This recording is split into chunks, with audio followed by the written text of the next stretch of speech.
great. That's when I discovered the Curry Mile. The movie came out great. It's out on DVD and Netflix and iTunes and all sorts of platforms right now. But it was great. I mean, I had such a great time hanging out here, and it's great to be back. I kind of miss the old Victorian train station though for the shows.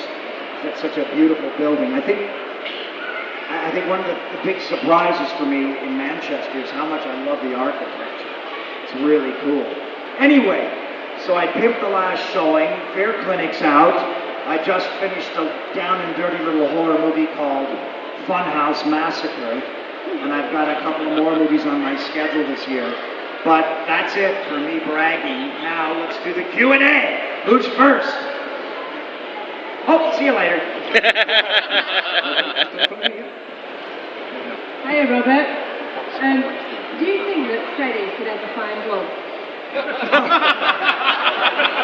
A twisted kind of love. No, there's obviously in all the films, there's a Beauty and the Beast aspect. It's something very primal because Freddy invades the most private space. Both the boys and the girls that he's after. He's torturing and punishing the offspring of the parents that burned him alive. And he exploits a lot of adolescent emotions. So there is a sexuality there, a Beauty and the Beast kind of thing with his nemesis Nancy and his nemesis Alice. But no, I think the whole concept of Freddy is, as a serial killer or as evil, is he just saw no future for himself. He was born twisted. I guess that's what happens when Alice Cooper's your father. So the idea of child killer means he's killing the future. He doesn't believe in it. He doesn't fit into it. So I think that's sort of what Wes was after. Wes used to call him the bastard stepfather of us all, on a symbolic level. Next question.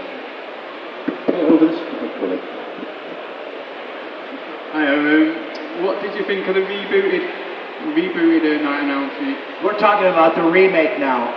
First of all, Kyle Gallner, who was in Jennifer's Body. I starred with Kyle on Criminal Minds. He played my son in a movie called Red with Brian Cox, one of my favorite actors. The cast is terrific. With Clancy Brown, I do cartoon voices with Clancy. I've been a big fan of Connie Britton's for years.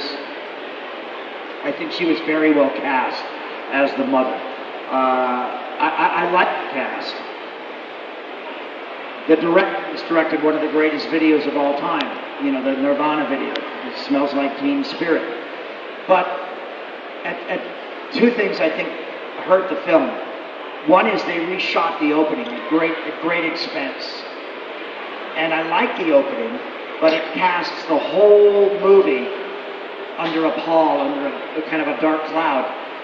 The original Nightmare on Elm Street, you meet the kids before they're tainted. Only Nancy's has a little suspicion.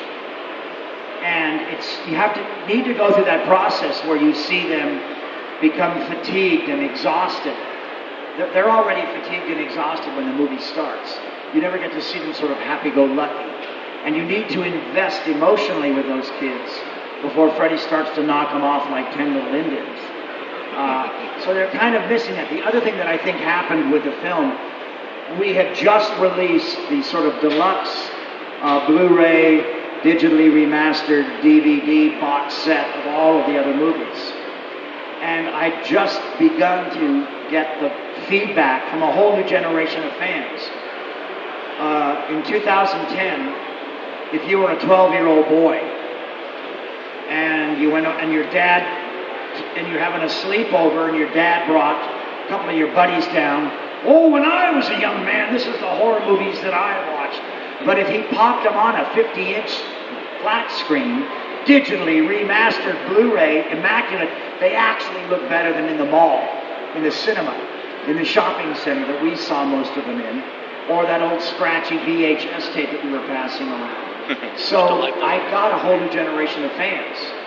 And then they went to see the new Nightmare, and they didn't like it because they had the old Nightmares look pretty good on a flat screen TV, especially 3, 4, 5, and 7. And obviously Freddy versus Jason, you can still holds up. Yeah. So I think that was one of the problems and the disappointment.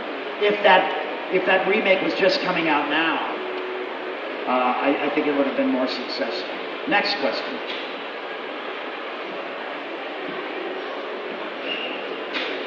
Hi. Oh, you again. Me again. Other than Freddy, who's your favourite horror icon and why? Well, I really like Karloff, but I like Klaus Kinski as Nosferatu. I think that's a really good performance. I've sort of sidled my way into Vincent Price's shoes post-Freddy. I'm playing the old poacher and the old scientist and the old professor and the old father and the old.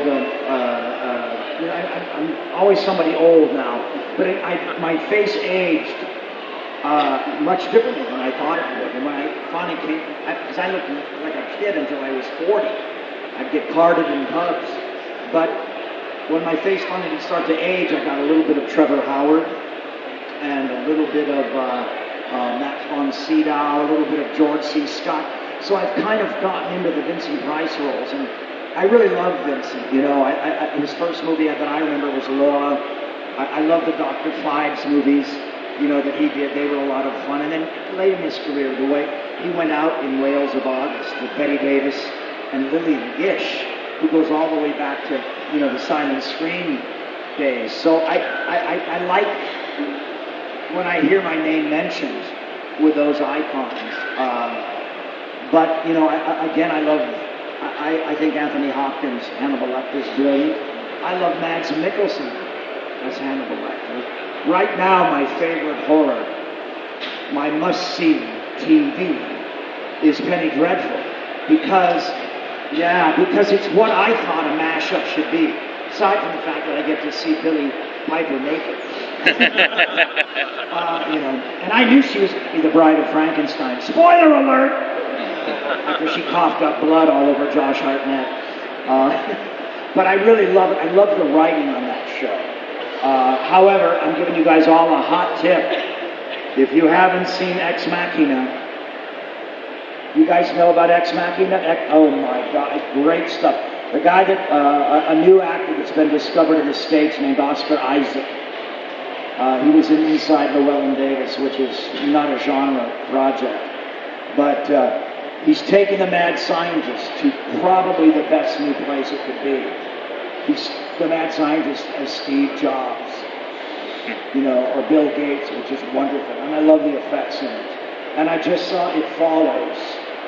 And there's some really interesting work in that, too. The old trope, teens have sex, they must die. Well, it took it to a new level, and it's really interesting. Next question.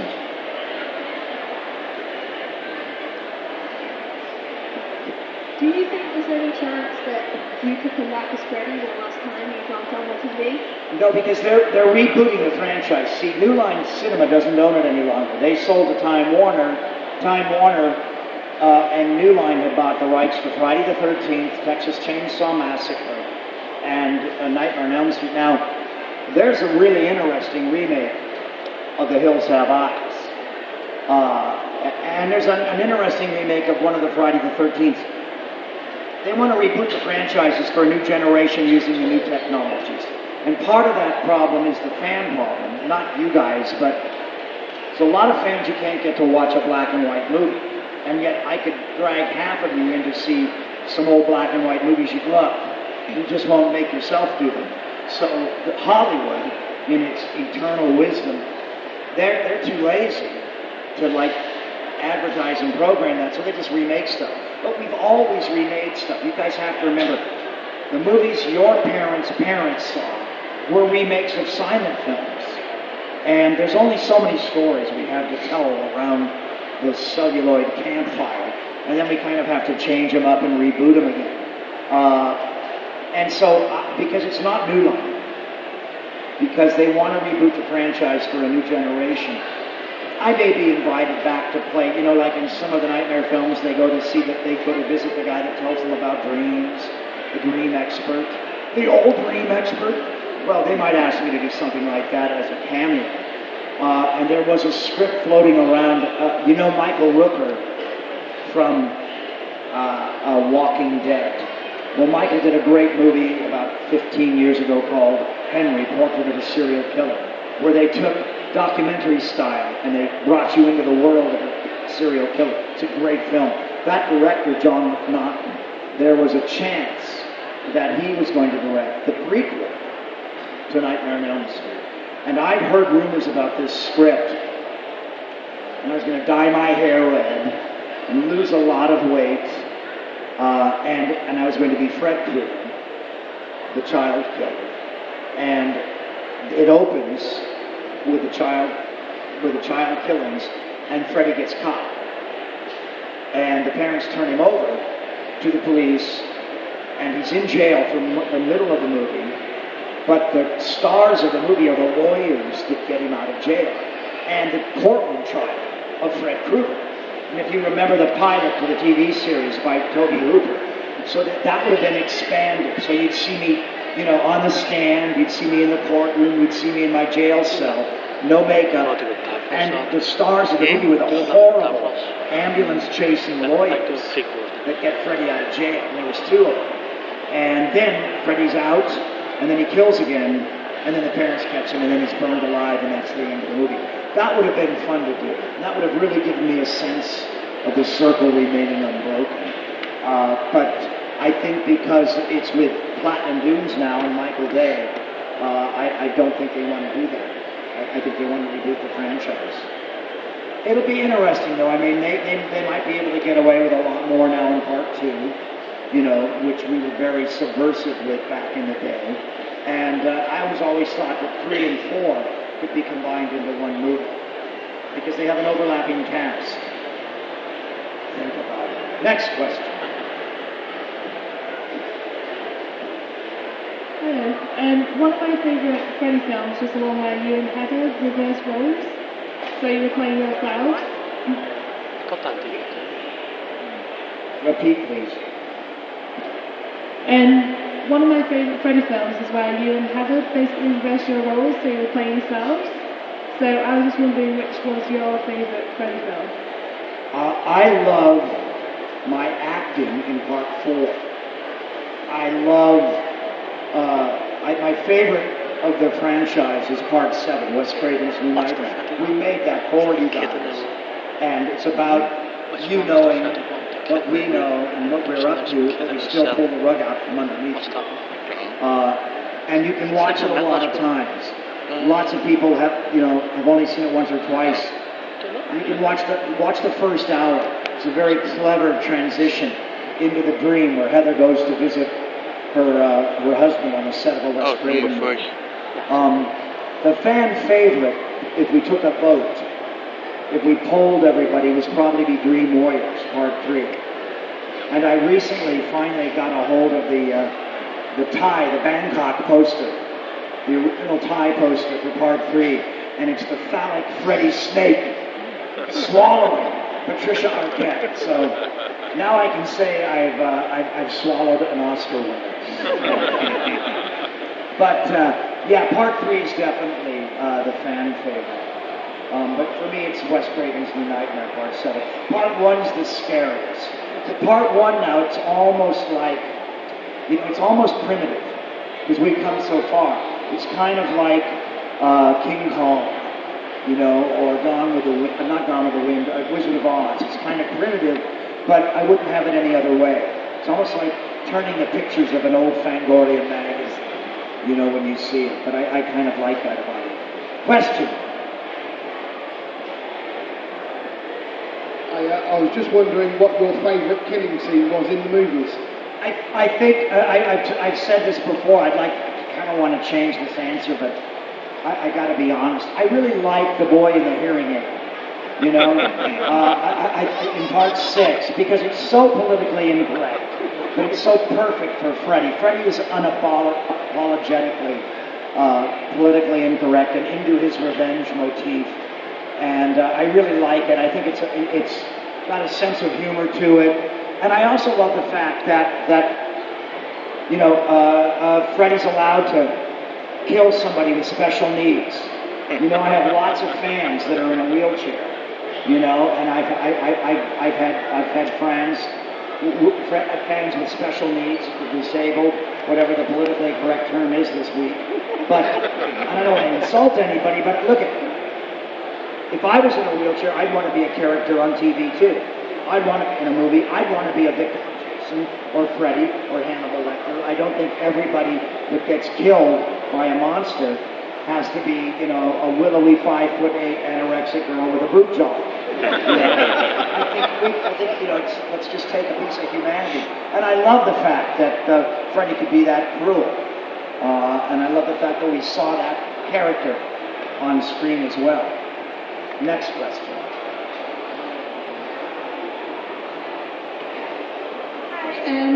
If you could play another villain, who would it be and why? Well, I'll tell you, and I'm going to sound a bit snobby. I understudied this role years ago, and I never got to go on. And I'm getting too old now. I would have loved to have played Iago, But aside from Penny Dreadful, another show I really love on television right now is the new Hamilton with Mads Mikkelsen. And there's a lot of twisted characters on that he's killing so that you can empathize with him because they deserve to die. I don't know if you guys know, there's a great underrated film by Bill Paxton, the great Bill Paxton, who worked with Lance Henriksen in several movies. And Bill directed and starred in a movie called Frailty, and with Ryan Philippe. And you watch this movie, and you think for the whole movie that he's a serial killer, a religious fanatic serial killer. And you're so fooled by this amazing character. And at the end, you realize that every single person that he and his sons have killed in the movie and buried in their garage, all these just regular, normal people, they're all the worst people in the world. And only he knew they were. Because he's not really a serial killer. He's an exterminating angel. He's an avenging angel. It's this great movie. So I would love to have played one of those people and been really nice. The nicest school teacher in the world, the nicest child care worker, the nice male nurse, the father of the woman that was cuckolding you. And then all of a sudden you realize the reason she's cuckolding him is because he's a horrible man. And the male nurse is stealing drugs and giving it to, junkies on the street and they're dying. All that, that kind of, would love to play one of those kind of parts. But I think I'm too old for Iago now, and I don't think I can remember the lines. Next question.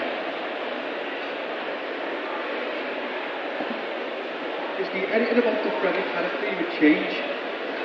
You have to speak a little louder. Is there anything about the Freddy character that you would change? Yeah, if I had to do it all over again, I would play him a lot more like Part 4. It was a little more cat-like. Everybody skin the cat.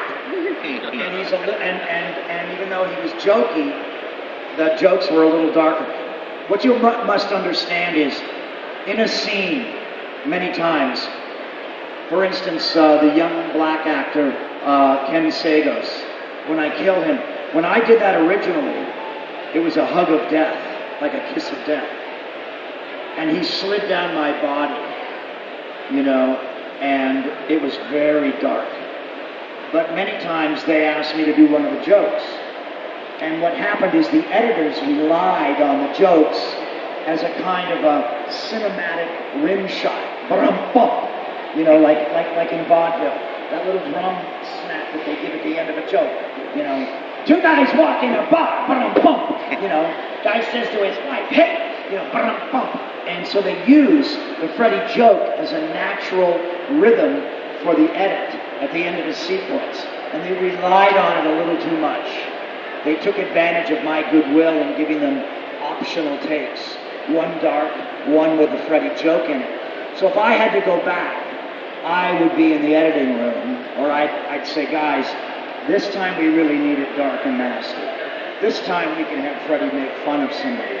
Because I think the balance was a little off. Now, by the time we got to part 6, we were so part of the world culture, we really did almost intentionally make that like a Warner Brothers cartoon.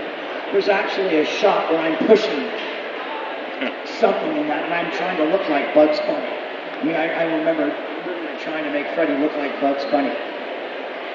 But that was intentional. We wanted to do it over the top, and my God, we did it in 3D. You know, we had Alice Cooper in it, we had Roseanne Barr, you know, Tom Arnold, we had all the cameos.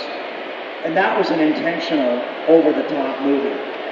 We returned more to form by the time we got back to 6 and 7. So I would just sort of have had that option with my power, if I had any power contractually, to sort of say, guys, we don't always need to do the joke. Sometimes it can just be dark. Okay, we've got time for one more question. The last question. Sounds like a movie on there.